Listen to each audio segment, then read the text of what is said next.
A man stood on a cliffside and watched his homeland fall into dust. The waters surged beneath, so far beneath, and he heard a child crying. They were his own tears.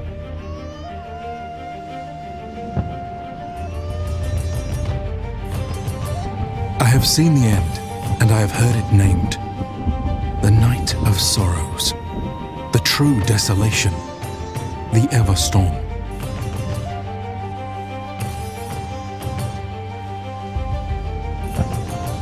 Speak again the hallowed oaths. Life before death, strength before weakness, journey before destination. The night's radiant must stand again.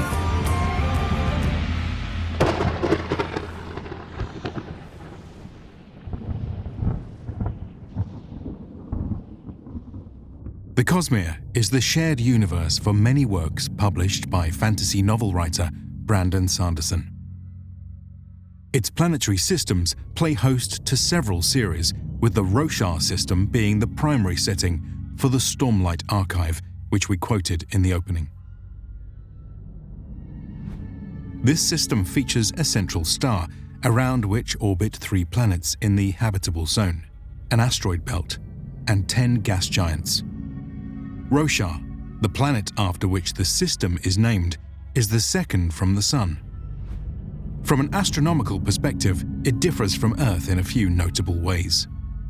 For starters, it is smaller than our planet, with about 90% of the Earth's circumference and a slightly lower resulting gravity. Roshar also features 3 moons: Salas, Nomon, and Mishim, which circle in unstable orbits. And lastly, the planet travels around its sun with no axial tilt, which means that seasons function very differently than our own and are derived from other phenomena.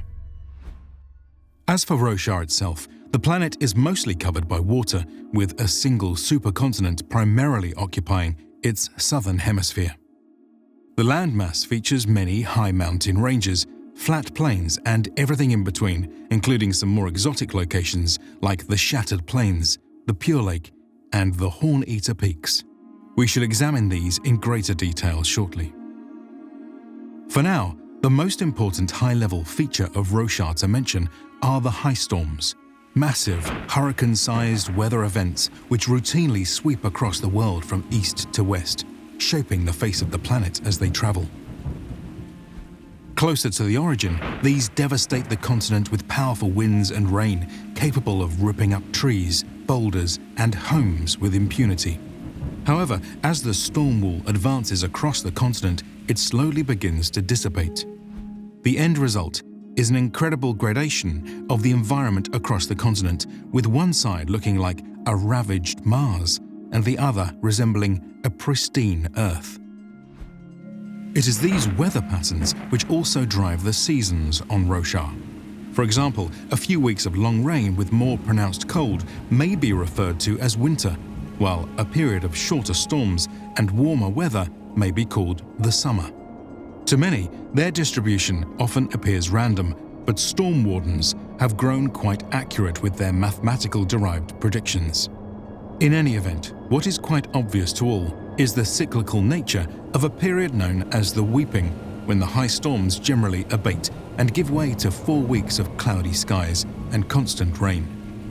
It is the 500-day interval between these regular weather events that mark a calendar year. The peculiar climate has had quite the impact on the development of the flora and fauna of Roshar.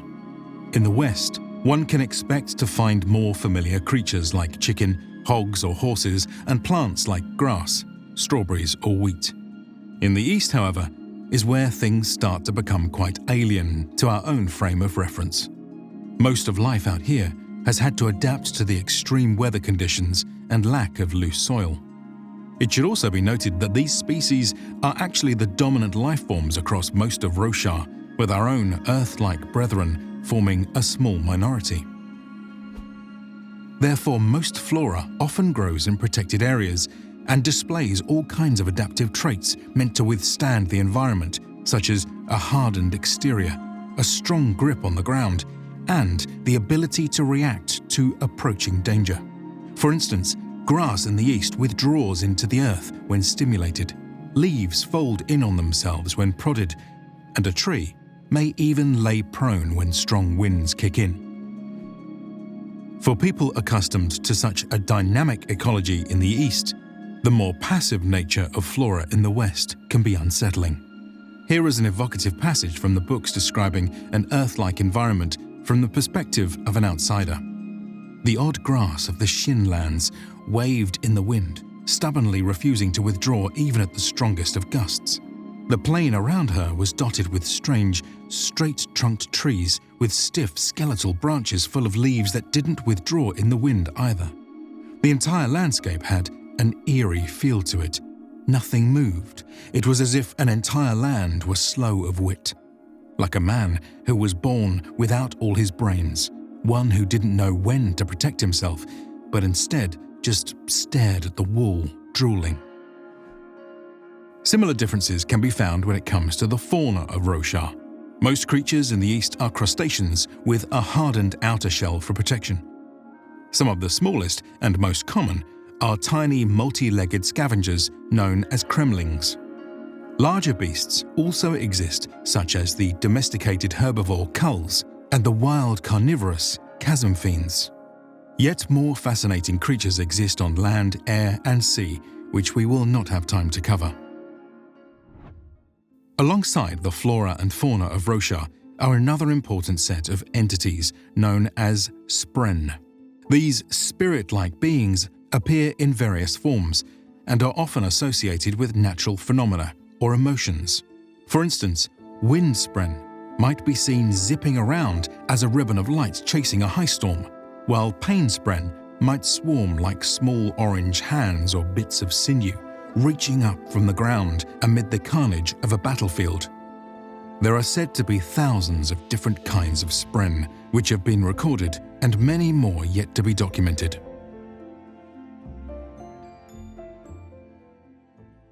Inhabiting the incredible landscape of Roshar are several human and humanoid species. In the modern era, these are divided into roughly 26 territories. The major nations of the world have a variety of different physical traits and cultures.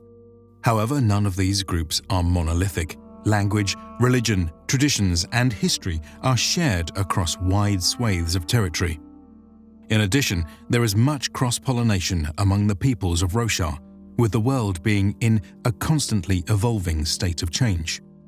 That being said, there are still distinctions worth mentioning. Natives of Shinovar in the west, for example, stand out due to their light skin, round faces, and lack of an epicanthic fold on their eyes. They practice stone shamanism and have a strict social order that values farmers above warriors. These Shin features and the fact that they are tucked away behind the protection of the misted mountains has set them apart from the rest of the continent and led to their isolationist and xenophobic tendencies.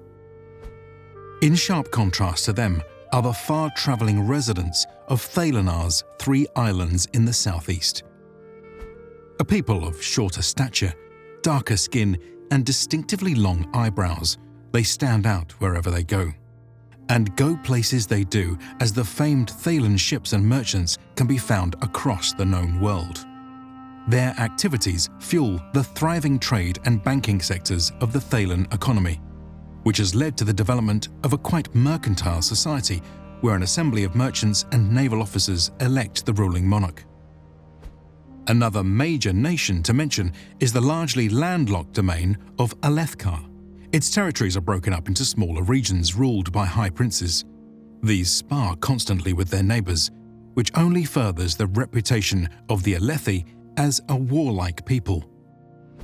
Individuals generally stand taller than most in the West, with tan skin and typically black hair.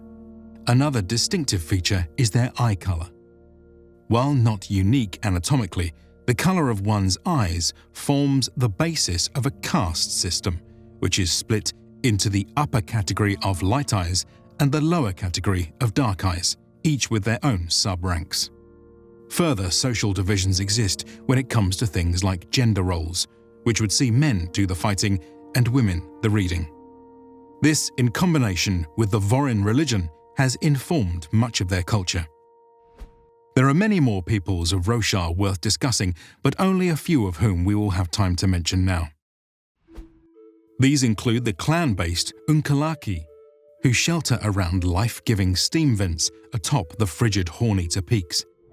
The leisurely Pure Lakers, who live in partially submerged villages spread across a vast, calf-deep expanse of a warm inland lake. And the bureaucratically minded people of Azir, who are said to prefer education to war, and who select a leader based on an elaborate voting process involving the judging of essays submitted by candidates. The last major group of peoples to mention are the Parshmen. They are a humanoid race with marbled skin of either red and black or red and white. Across the world, they have been reduced to mere servants and slaves on account of their dulled intelligence and general civility. Little can be said of their social structure, as they have largely been co-opted by human society as a labor force alongside beasts of burden. Civilization on Roshar has gone through many epochs which stretch back thousands of years. However, rather than each of these building upon one another to achieve lasting progress, they have been doomed to a cycle of death and rebirth as a result of recurring cataclysmic events known as desolations. The coming of each of these dark times was announced by the appearance of 10 heralds, who trained and led mankind against the enemy Voidbringers. With each desolation came massive, continent-spanning wars that would kill off most of the inhabitants of Roshar, leaving civilization in ruins. According to Vorin tradition, it has been 4,500 years since the last desolation, when the Voidbringers were cast back into the Tranquiline Hills for good, and the heralds followed to force them out of heaven as well. Thus, mankind entered the era of solitude and slowly rebuilt itself up to the modern age, though not without its own self-inflicted periods of turbulence. This era is populated by the peoples we have already discussed. They exist in what can crudely be described as a pre-industrial setting with some elements of medieval civilization. Yet that analogy breaks down pretty quickly upon further inspection. From a social perspective, for example, some parallels may be drawn between the Rosharan feudal kingdoms and the nations of a pre-Renaissance Europe. However, more parallels can be found when looking at the wider family of Earth's civilizations from places like China, Korea, Polynesia, Mexico, and beyond. Yet even these connections are of limited use given just how much more is unique about Roshar. From a technological perspective, for example, things might seem somewhat familiar at first glance.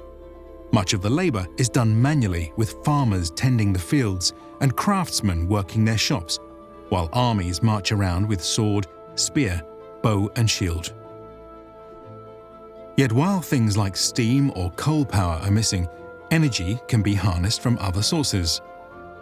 For instance, fabrial devices are able to use gemstones infused with energy from highstorms to perform simple tasks such as lighting, heating, or moving.